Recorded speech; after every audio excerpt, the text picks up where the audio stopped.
সম্প্রতি চীনে গিয়ে উত্তর পূর্ব ভারত নিয়ে মন্তব্য করেছিলেন বাংলাদেশের প্রধান উপদেষ্টা ডক্টর মোহাম্মদ ইউনূস। আর সেই মন্তব্যের জবাবে এবার বাংলাদেশ থেকে চট্টগ্রামকে আলাদা করে দেওয়ার হুঁশিয়ারি দিলেন তীব্রামথা নেতা তথা ত্রিপুরার মহারাজা প্রদোত মাণিক্য। উত্তর পূর্বের এই নেতা দাবি করেন 1947 সালে চট্টগ্রামের পাহাড়ি জনগোষ্ঠী ভারতের সঙ্গেই থাকতে চেয়েছিলেন।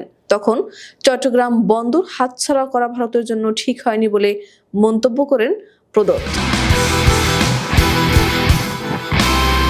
এরই সঙ্গে ডক্টর মোহাম্মদ ইউনূসকে হুঁশিয়ারি দিয়ে প্রদোত মনে করিয়ে দেন চট্টগ্রাম বন্দর ত্রিপুরা থেকে খুব একটা দূরে নয়।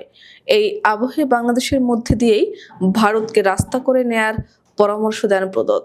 তবে ভারতের এই সব হুমকি গায়ে মাখছে না ডক্টর মোহাম্মদ ইউনূস। তিনি তার সিদ্ধান্তে অটল রয়েছেন।